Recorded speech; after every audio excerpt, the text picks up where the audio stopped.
السلام علیکم جی جناب، یہ دیکھیں آج کا سارا اوور ویو. یہ ماشاءاللہ دونوں یہاں ہیں. یہ پردہ میں نظر اٹھایا ہوا ہے کہ اندر تازی ہوا آ جائے.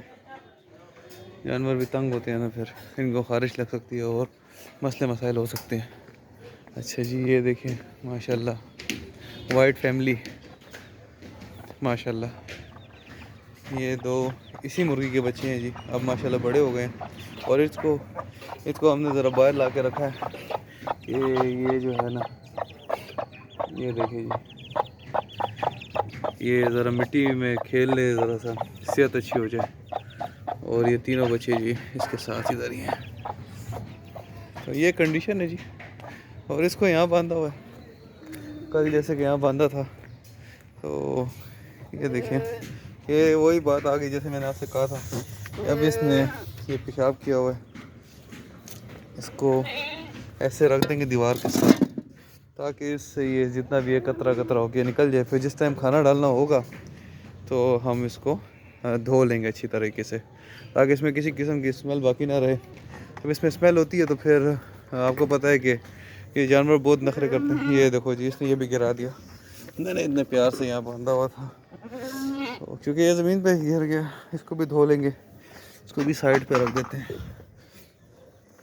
تو اس کو ذرا کھولتے ہیں جی، تھوڑا سا اس کو کھولتے ہیں کہ اس نے پانی پینا ہو یا کچھ، تو وہ ذرا یہ کر لے، اپنا ریفریشمنٹ وغیرہ دیکھ لے معاملہ. تو یہ اس کو ایسے کھولیں گے. یہ کھل گیا جی، یہ کھل گیا. تو ذرا سا نا، یہ مجھے پتہ ہے پانی پینا ہوگا اس نے، تو پانی شانی پی لے، ذرا اس کی دل اچھا ہو جائے. باقی ابھی کھانا ڈالنے میں بہت ٹائم ہے. ماشاءاللہ کھانا انہوں نے کھایا ہوا ہے، آپ ان کا اندازہ لگا سکتے ہیں ایسے. تو بکری کو بھی چیک کرتے ہیں کہ اس کے دودھ کی کیا کنڈیشن ہے، پانی بنا ہے کہ نہیں بنا. یہ کسی چیز میں نکالنا پڑے گا پھر پتہ چلے گا کنفرم. اس کے علاوہ تو ایسے کنفرم پتہ نہیں چلے گا. بہرحال میں ویڈیو روک کے نہ ایک ہاتھ سے تو پھر آپ کو بتاتا ہوں. یہ بھاگ رہی ہے. یہ کنڈیشن ہے جی. تو یہ ابھی بھی کنفرم تو نہیں ہے کہ یہ گبن ہے، ٹھیک ہے نا، کیونکہ یہ خیر ٹائم بھی اتنا نہیں ہوا نا، ڈیوریشن بھی اتنی نہیں ہوئی. ابھی صرف انہوں نے دودھ کم کیے. ماشاءاللہ صحتیں سیٹ ہیں اور دودھ کم کے یہ ایک علامت ہوتی ہے. خیر جس نے رکھی ہو اس کو پتہ چل جاتا ہے. نئے بندے کو ذرا اس کا علم نہیں ہوتا، تھوڑا آہستہ آہستہ ہوتا ہے. تو بہرحال یہ جو ہے 20-21 دنوں میں دوبارہ ہیٹ پہ بھی آ جاتی ہیں. اگر آپ اس کو ایسے کریں نا کہ آپ نے آج کراس کرائی اور آپ کو ایسے فیل ہوا کہ بھائی آپ کو اگر شک ہے، تو وہ اگر حقیقت ہوگا آپ کا شک جو ہے اس میں کوئی صداقت ہوگی، تو ڈیفینیٹلی بغیر آپ کے چیک کیے، بغیر کسی چیز کے وہ آٹومیٹیکلی وار لے آئے گی اپنے 18 سے 21 دنوں کے بیچ میں. ٹھیک ہے، یہ آپ نے یاد رکھنا ہے. یعنی کہ آج کراس کرائیے نا، تو اگر یہ کراس نہیں ہوئی بھی تو 18 دن، 19 دن، 20 دن، 21 دن اس میں یہ دوبارہ وار لے آئے گی. اسے کہتے ہیں ریپیٹ، کہ یہ ریپیٹ ہو گئی ہے. اکثر ایسا بھی ہوتا ہے کہ کراس صحیح ہوئی ہوتی ہے لیکن آپ نے اس کو خوراک غلط دی ہوتی ہے، یا پھر اس کو گرم خوراک آپ دے رہے ہوتے ہو، آپ کو سمجھ نہیں پڑتی، تو وہ دوبارہ سے جو ہے ہیٹ پہ آ جاتی ہے. تو جو پہلا جو اس کے اندر وہ ہوتا ہے نا، پانی ہوتا ہے، وہ نکل جاتا ہے بکرے کا. ٹھیک ہے نا.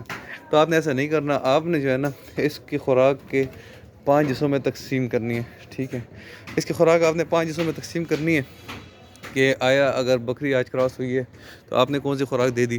پھر اس کے علاوہ آپ نے پھر اس کو جو ہے پہلے 2 مہینے کیا دیا، دوسرے 2 مہینے کیا دیا، پھر آخری 15 دنوں میں آپ نے کون سی خوراک دی. تو اس طرح سے آپ نے تقسیم کرنی ہے. کیونکہ ظاہر ہے، اگر آپ کو میں تھوڑا سا ایک چیز بتاتا ہوں اس ویڈیو میں، کہ اگر آپ نے پہلے 2 مہینوں میں خوراک اس کو ٹھیک ٹھاک دے دی اور اگر وہ ریپیٹ نہیں ہوئی، ٹھیک ہے نا، تو اس کا بہت بڑا نقصان ہے کہ یہ ہو سکتا ہے کہ وہ بچوں کے سائز بہت بڑا ہو جائے تو وہ پیدائش کے وقت بکری کو تکلیف دے. ٹھیک ہے، تو آپ نے ایسا نہیں کرنا. آپ نے بس یہ کرنا ہے کہ پہلے کے 2 مہینے آپ نے اس کو ہلکی خوراک دینی ہے تاکہ ریپیٹ کا ایشو بھی نہیں آئے کہ یہ بکری دوبارہ ہیٹ پہ آ جائے اور وہ آپ کی جتنی محنت، دن، مہینے جتنے بھی ضائع ہو جائیں، پھر آپ جب کراس کرو تو پھر نئے سرے سے وہ اپنے ٹائم پہ پہنچے. تو یہ ہے کہ آپ، اور ایک اور چیز آپ کو بتا دوں کہ ٹوٹل دن کتنے ہوتے ہیں. ٹوٹل دن ہوتے ہیں جی 150 دنوں میں بکری بچے دے دیتی ہے. 150 سے 155 160 دنوں کے درمیان. ٹھیک ہے جی. تو بس یہی ہے، آپ نے اس کو نارمل خوراک دینی ہے، بہت زیادہ گرم خوراک بھی نہیں دینی اور بہت زیادہ ٹھنڈی خوراک بھی نہیں دینی. تو بس آپ نے نارمل خوراک دینی ہے. پہلے کے 2 مہینے آپ نے نارمل دینی ہے، پھر بے شک آپ اس کی خوراک اچھی کر لیں، اس کے اندر دانے بڑھا دیں یا اور چیزیں آپ بڑھا دیں. اور پھر آخری کے 15 دن جو ہے آپ نے یہ کرنا ہے کہ اس کے اندر گھی بھی ایڈ کر دینا ہے خوراک میں. ڈیلی آپ نے دینا ہے. جب آپ کو لگے نا کہ ابھی اس کے 150 دن پورے ہونے والے ہیں یا 160 دنوں میں جا رہی ہے، تو بس آپ کو 145-140 دنوں سے آپ نے شروع کر دینا ہے گھی. تو ڈیلی کا آپ نے گھی اتنی مقدار میں دینا ہے کہ آپ 10-15-20 دنوں میں جو ہے 2 کلو تک گھی آپ یوز کر لیں. ڈیلی آدھا چٹا کے اس طرح آپ نے دینی ہے. تو انشاءاللہ آپ کا سارا معاملہ ٹھیک رہے گا. بکری کمزور نہیں پڑے گی جب ڈیلیوری ہو جائے گی. تو بس یہی نظام ہے. یہ تھوڑی تھوڑی چیزیں ہیں کہ چلو، ویسے یہ چیزیں ہمیں تو کسی نے نہیں بتائی تھی، ہم نے بڑی محنت کر کے نقصان کر کے تو یہ چیزیں سیکھی ہیں. تو بس یہ ہے کہ آپ کو ہم لوگ سکھا رہے ہیں. تو چلو، صدقہ جاریہ کی نیت سے اللہ گواہ ہے کہ صدقہ جاریہ ہی ہے کسی کو مشورہ دینا، تو کیونکہ کوئی نہیں سکھاتا. تو بس یہ ہے آج کی ویڈیو کا ٹاپک. تو باقی کوئی بھی چیز آپ نے پوچھنی ہوا کرے، آپ بے شک مجھے کمنٹ باکس میں پوچھیں، تو انشاءاللہ میں ضرور جواب دوں گا اس کا. اگر میرے علم میں ہوگی تو میں ضرور آپ کی رہنمائی کروں گا. یار ہمارا کیا جاتا ہے، ہم نے خالی آپ کو گائیڈ کرنے کے جی آپ ایسے کر لیں. تو اللہ کی ذات ہی کرتی ہے جو بھی کرتی ہے. تو آپ کا جانور ٹھیک کرنا وہ پھر اللہ کی ذات نے کرنا ہے. ہم نے بس اپنی محنت کرنی ہوتی ہے. انسان کے بس میں جو ہے محنت ہی ہے، اور انسان کے بس میں کچھ نہیں ہے. انسان کے ذمہ محنت آئی ہے، باقی صلہ اللہ پاک نے دینا ہوتا ہے. ٹھیک ہے. اور اگر ایک جانور کے نصیب میں شفا لکھی ہوئی ہے، اس کی زندگی لکھی ہوئی ہے، تو آپ جو بھی کر لو وہ اسے کچھ نہیں کر سکتے. اور اگر ایک جانور کے نصیب میں زندگی نہیں لکھی ہوئی اور شفا نہیں لکھی ہوئی، تو آپ اس کو جو کچھ بھی کر لینا، میں کہتا ہوں آپ دنیا کے سب سے بڑا ڈاکٹر لے ہیں، وہ ٹھیک نہیں ہوگا. تو یہ آپ نے ذہن میں رکھنا ہے، جذباتی نہیں ہونا. اور اکثر یہ ہوتا ہے کہ جب جانور کے اوپر کوئی مصیبت آتی ہے تو آپ یہ مت سمجھیں کہ یہ جانور بیمار ہو گیا یار اس کو میں کیا. اور وہ اکثر ایسا ہوتا ہے. ہمارے بڑے بزرگ کہتے تھے کہ جانور جب گھر میں ہو نا، تو جب مالک کے اوپر کوئی تکلیف آتی ہے تو جانور اس کو اپنے اوپر لے لیتے ہیں. ٹھیک ہے نا. تو آپ نے یہی کرنا ہے جی، ٹینشن نہیں لینی. آپ نے اپنے شوق کو پروان چڑھانا ہے. آپ نے باقی کسی چیز کی ٹینشن نہیں لینی. تو آپ اپنا شوق کریں، ایک بکری سے سٹارٹ کریں، اچھی طرح اس پہ پریکٹس کریں، اچھی طرح اس کو سیکھیں. اور ساتھ میں مرغیاں آپ نے ضرور رکھنی ہیں. مرغیوں کے بہت سارے فوائد ہیں. تو فارم میں مرغیاں ہونا ضروری ہیں. ٹھیک ہے نا. ایسے بہت سی چیزیں ہیں جو کہ فارم میں ہوتی ہیں لیکن ہمیں نہیں سمجھ پڑتی ان کی. اب جیسے یہاں میں صرف اگر بکریاں رکھوں تو یہاں بچھو بھی بہت ہوں گے. ٹھیک ہے نا. بچھو ہو گئے، کیڑے ہو گئے، مزید بہت سی چیز ہوتی ہے. لیکن یہ جو مرغیاں ہوتی ہیں نا جی، یہ آپ کو پتہ بھی نہیں چلتا. وہ جب نکلتے بھی ہوں گے تو یہ کھا جاتی ہیں اور یہ ختم کر دیتی ہیں اس چیز کو، نیست و نابود کر دیتی ہیں. تو موذی جانور ہے. تو اس سے آپ نے یہ خیال رکھنا ہے کہ جانور جو ہے نا وہ سیف رہیں. کیونکہ اکثر ایسا بھی ہم نے کیس دیکھا ہے کہ بڑے جانور کو، کیٹل کو، بچھے کو، ویڑے کو جو ہے وہ کوئی زہریلی چیز لڑ جائے تو وہ مر بھی جاتے ہیں. تو اس طرح ان کا بھی ہے. تو آپ یہ چیز ساتھ رکھیں تو انشاءاللہ تعالی ایسا کوئی مسائل نہیں آئیں گے. دوسرا، کچھ چیزیں ایسی ہوتی ہیں جیسے بکریوں کے کانوں کے اندر چیچڑ ہوتے ہیں، تو یہ مرغی ان کے پاس جا کے تو وہ ایسے نکالتی رہتی، کیونکہ ان کی چونچ اندر پہنچتی ہے. تو اللہ کی ذات ہے، اللہ تعالیٰ نے نظام بنایا ہوا ہے. تو یہ وہ چیچڑ کھا جاتی ہے، جہاں پہ آپ کا ذہن و گمان بھی نہیں جائے گا.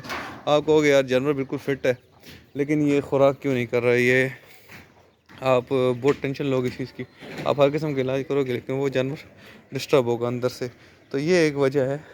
تو آپ نے اس چیز کا بہت خیال رکھنا ہے کہ فارم میں مرغیاں لازمی ہوں. اور بکریاں اگر آپ رکھ رہے ہو اور کوئی ایسی غلط چیز بکریاں نہ کھائیں، مطلب شاپر وغیرہ. تو اکثر ایسا بھی ہوتا ہے کہ شاپر وغیرہ کھانے سے بھی بکریاں کمزور پڑتی ہیں، کیونکہ وہ ظاہر اندر پھر شاپر ہوتا ہے، شاپر تو ہضم ہوتا نہیں ہے. تو اسی حساب سے پھر آپ نے اس کو مینٹین رکھنا ہی ہے. اگر تو پھر آپ نے ان چیزوں کا بہت خیال رکھنا ہے کہ آپ کے فارم کی صاف صفائی ہوتی رہے اور جگہ صاف ہو، پلاسٹک کی کوئی ایسی چیز نہ ہو.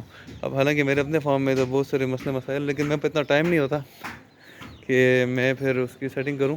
لیکن جتنا ہے بس وہ الحمدللہ کور کیا ہوا ہے. پہلے بہت زیادہ تھا. اب اس کی کلیننگ جو ہے ویکلی ہوتی ہے، لازمی ہوتی ہے. آپ کو جگہ نظر آ رہی ہوگی پرانی ویڈیوز میں آپ دیکھیں تو ایسا نہیں ہے معاملہ. تو بس لائک اور سبسکرائب کرنا نہ بھولیں، اس سے ہماری حوصلہ افزائی ہوتی ہے. انشاءاللہ مزید اچھے ٹاپکس کے ساتھ آپ کی خدمت میں حاضر ہوتے رہیں گے. اور اصیل مرغیوں کے بارے میں کوئی چیز پوچھنی ہو، کوئی اس طرح اور جانوروں کے بارے میں، بکری کی کسی نسل کوئی ایسی چیز آپ نے خریدنی ہے، اس کو بے شک کمنٹ باکس میں پکچر بھیجیں کہ یہ بکری میں خریدنے لگا ہوں، اس کی کیا قیمت ہونی چاہیے. تو انشاءاللہ ہمارے علم میں جو ہے وہ آپ کا ضرور شیئر کریں گے. اور اس کی نسل وغیرہ کے حوالے سے آپ کے ساتھ ضرور شیئر کریں گے. تو بس آپ نے یہ ہے کہ اب یہ دیکھیں جی یہ لگا ہوا اپنے کام پہ, اسی لیے میں اس کو کھولتا نہیں ہوں. یہ دیکھیں جی یہ کتنا مست ہے. تو اس کو جو ہے ابھی میں باندھتا ہوں تاکہ تھوڑا سا یہ کنٹرول ہو جائے, میں اندر جاؤں تو ریلیکس طریقے سے بیٹھا رہوں, ورنہ یہ تو جانوروں کو تنگ کر دے گا اور یہ دکھا بھی سکتا ہے, کیونکہ ادھر ہمارے ساتھ ایک فارم میں بچی ہے چھوٹی سی یہ, تو اس کو دکھا نہ دے. وہ چلیں جی اس کو ابھی واپس باندھتے ہیں اس کی جگہ پر. اس سے بہت انجوائے کر لیا, اب اس کو جو ہے اس کی جگہ پر باندھتے ہیں. چل آ جاؤ بچے آ جاؤ آ جاؤ آ جاؤ آ جاؤ. چلیں پھر حاضر ہوں گے انشاءاللہ نئی ویڈیو کے ساتھ. السلام علیکم.